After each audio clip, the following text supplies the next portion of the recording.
Assalamualaikum warahmatullahi wabarakatuh. Mari kita awali kajian kita dengan membaca basmalah. Bismillahirrahmanirrahim. Alhamdulillahi ala ni'amihi adh-dhahirati wal batinati qadiman wa haditha. Wassalatu wassalamu ala nabiyyihi wa rasulihi Muhammad sallallahu alaihi wasallam alladhina saru fi nusrati dinihi sayrun hathitha wa ala atba'ihim alladhina warithu ilmahum al-ulama warathatul anbiya akrim bihim warithaw wa mawrutha. Amma ba'd. Ikhwatul iman rahimakumullah. Kajian kita kali ini surat Nuh ayat 10 sampai ayat 12. Surat ke-71 ayat 10 sampai ayat 12. A'udzu billahi minasy syaithanir rajim.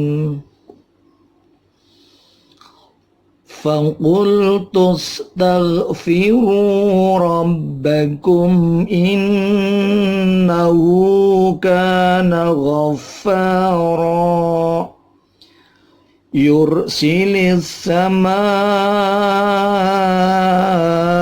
عَلَيْكُمْ مِدْرَارًا وَيُمْدِدْكُمْ بِأَمْوَالٍ وَبَنِينَ وَيَجْعَلْ لَكُمْ جَنَّاتٍ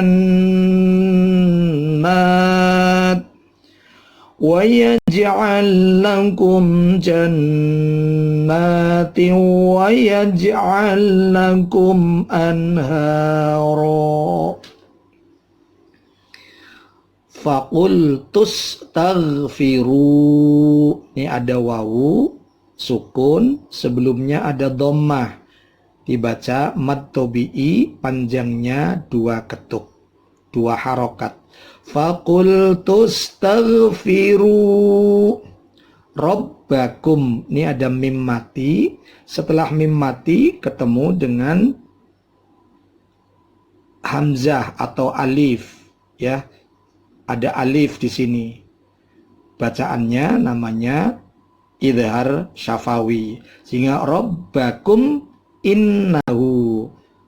Bunyi mim matinya jangan lama, tetapi langsung begitu 2 bibir ketemu, langsung lepas lagi rabbakum inna. Nunnya bertasydid. Nun bertasydid namanya gunna. Boleh lebih dari 2 ketuk. Nun mati namanya nun bertasydid namanya gunna. Ada hu mad silah qasira, panjangnya 2 ketuk. Ka 2 ketuk lagi, ada fathah ketemu alif 2 ketuk. Kana ghaffaro faro, itu 2 ketuk mad tabi'i. Yursilis, yur ada ro mati, sebelumnya ada dhammah. Itu dibaca tafkhim tebal, yursilis sama. Ini ada al-ta'rif ketemu dengan sin, namanya al-syamsiyah, maka yursilinya langsung sin masuk. Yursilis sama. Ini ada ma dibantu dengan tanda bendera di atasnya. Ini mad tabi'i karena fathah ketemu alif. Tetapi setelah mad tabi'i ada hamzah dalam satu kalimat. Namanya mad wajib. Panjangnya 6 ketuk. Yursilis sama'a alaikum. Ada ya mati. Sukun, ya sukun, sebelumnya ada fathah, namanya mad layin. Alai, jangan alai, tapi alaikum. Ada mim mati, ketemu mim, namanya mislain, ya, idgham mislain. Alaikum mid.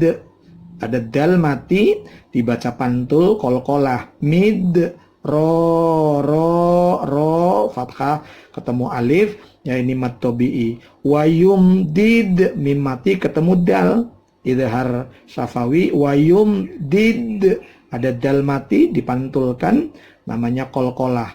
Wa yumdid kum, ada mim ya, ketemu ba ya di sini.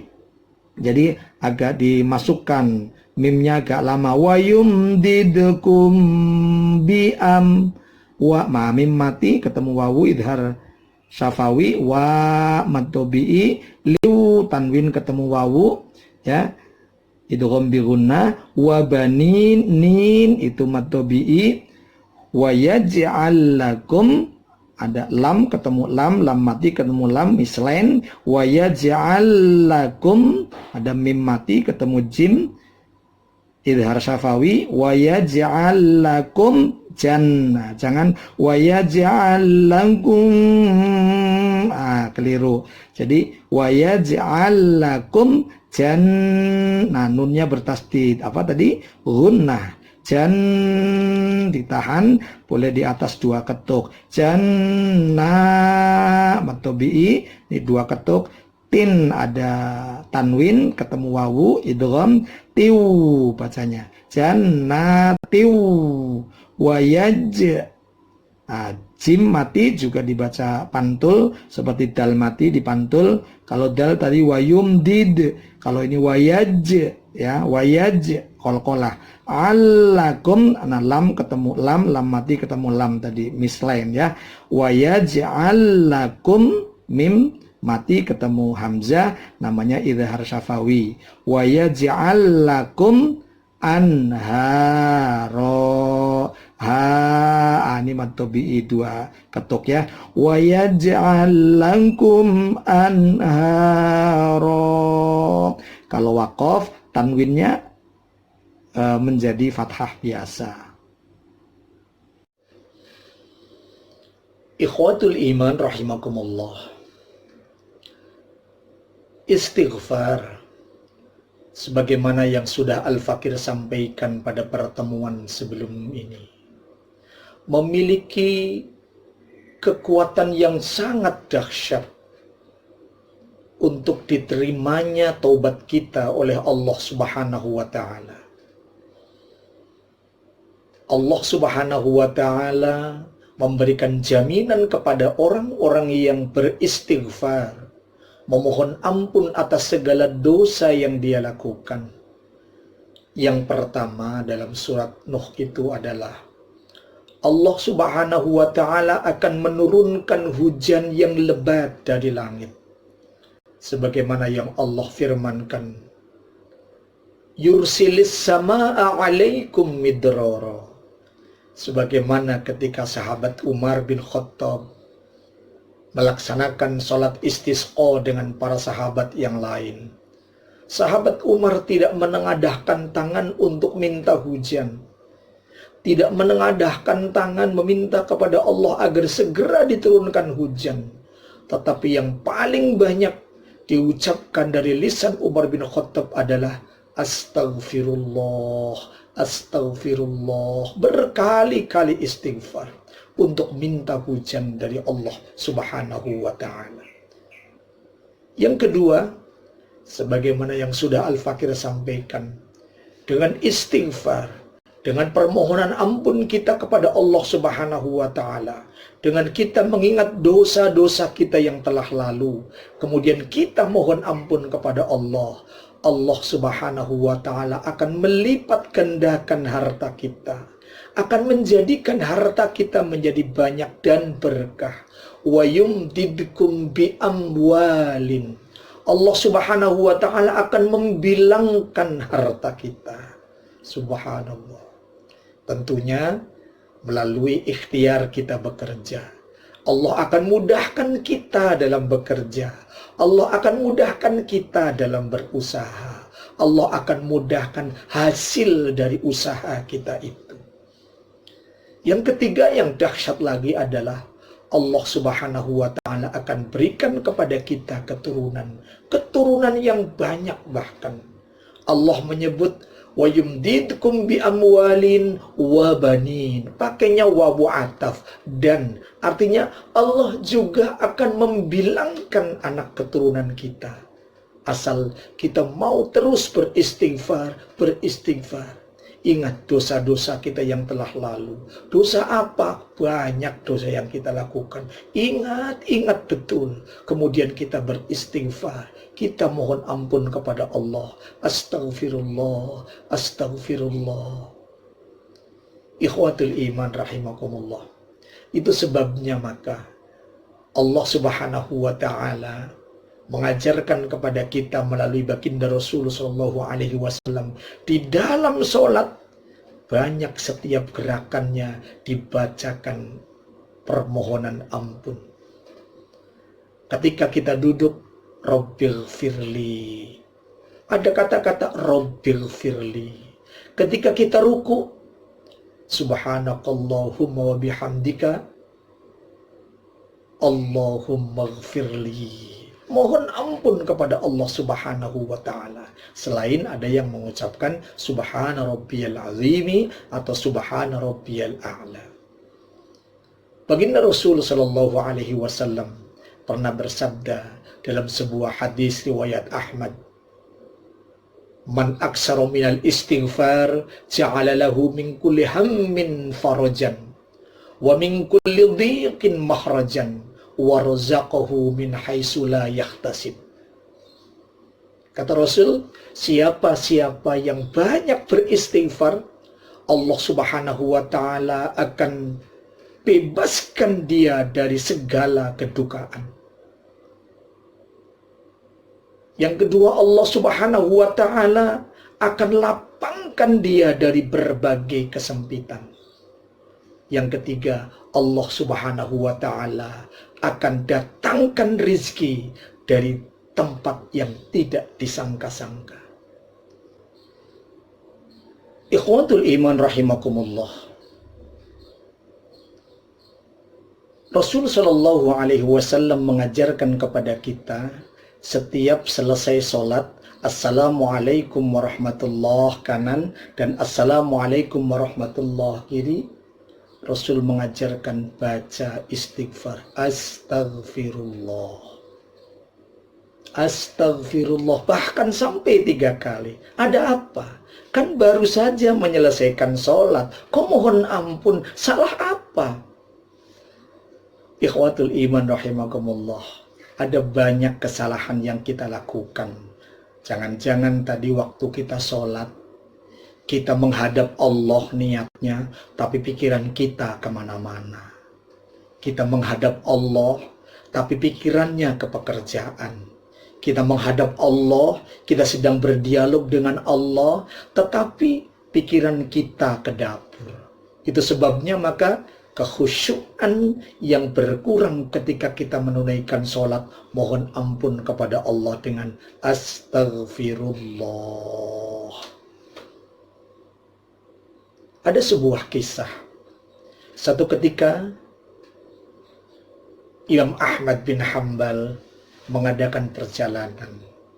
Di penghujung usianya yang beliau sudah sepuh, tiba-tiba ingin sekali mengadakan perjalanan dari Baghdad ke Basrah di negeri Irak. Adakanlah oleh beliau perjalanan.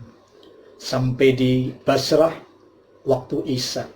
Kemudian beliau ikut sholat berjamaah Isya bersama-sama dengan jamaah lain di masjid itu. Selesai sholat, salam, zikir, satu persatu jamaah meninggalkan masjid. Imam Ahmad bin Hanbal duduk dengan harapan beliau bisa beristirahat di masjid itu. Karena capek mengadakan perjalanan dari Baghdad ke Basrah. Ikhwatul iman rahimakumullah. Siapa yang tidak kenal dengan Imam Ahmad? Seluruh Irak mengenalnya. Bahkan seluruh dunia mengenalnya. Tapi saat itu kan belum ada kamera. Belum ada media untuk menayangkan profil beliau. Sehingga namanya dikenal, tapi di Basrah sendiri, masih negeri Irak, orangnya seperti apa tidak dikenal. Sehingga begitu beliau sedang duduk-duduk, nyender, beristirahat, melepaskan rasa capek, melepaskan lelah, Marbot masjid menanyakan, Syekh artinya orang tua, Syekh, waktu sudah malam, masjid mau tutup, di luarlah, pergilah dari masjid ini. Imam Ahmad, saya capek, saya numpang istirahat di sini. Diusir lebih keras lagi oleh marbot masjid. Didorong-dorong sampai kemudian di luar masjid di teras. Kata Imam Ahmad, mudah-mudahan di teras mah boleh kali. Akhirnya beliau istirahat duduk-duduk di teras. Marbotnya datang lagi, Syekh, kan sudah saya katakan jangan di masjid, pergi dari sini. Didorong-dorong sampai Imam Ahmad terguling-guling di halaman masjid. Di seberang masjid ada kios kecil yang sedang jualan roti. Beliau melambaikan tangannya sambil berseru, Syekh, kesini saja Syekh. Ada kediaman saya kecil di sini bareng-bareng. Kita bersama-sama di sini. Kecil tapi adalah tempat istirahat di belakang. Akhirnya Imam Ahmad mendekati warung sebelah masjid. Duduk sambil beristirahat, melepaskan lelah di belakang bapak-bapak yang sedang membuat roti, membuat adonan roti. Yang menarik di telinga Imam Ahmad adalah tukang roti itu selalu saja mengucapkan istighfar tanpa ada kata yang keluar dari lisannya kecuali istighfar. Ngambil adonan, istighfar. Mengaduk-aduk adonan, istighfar. Tidak ada basa-basi bertanya, dari mana Syekh, namanya siapa Syekh, tidak. Begitu datang, udah diam, yang dia ucapkan istighfar, istighfar, istighfar terus. Penasaran Imam Ahmad bertanya, tukang roti, mohon maaf, apa yang Tuan baca? Saya membaca istighfar Tuan Syekh. Apa hikmah yang telah Bapak rasakan dengan bacaan istighfar itu? Tukang roti menjawab, Syekh, alhamdulillah, saya tidak pernah berhenti dari istighfar, kecuali ketika dilarang oleh Allah untuk beristighfar, ketika buang hajat misalnya. Yang saya rasakan, setiap yang saya minta selalu dikabul oleh Allah Subhanahu wa Ta'ala. Semuanya dikabul oleh Allah. Tidak ada satupun yang tidak dikabul. Tinggal satu yang belum dikabul oleh Allah. Imam Ahmad penasaran bertanya, apa itu? Saya memohon kepada Allah Subhanahu wa Ta'ala agar saya segera dipertemukan dengan Imam Ahmad. Allahu Akbar. Gara-gara istighfarmu toh, sehingga saya dari Baghdad ke Basrah sampai diusir oleh marbot, terguling-guling di halaman masjid. Gara-gara istighfarmu loh. Spontan Imam Ahmad berteriak seperti itu. Apa? Kata tukang roti, subhanallah. Mereka kemudian berpelukan. Doamu dikabul oleh Allah Subhanahu wa Ta'ala. Karena tiba-tiba saya punya keinginan untuk pergi ke Basrah.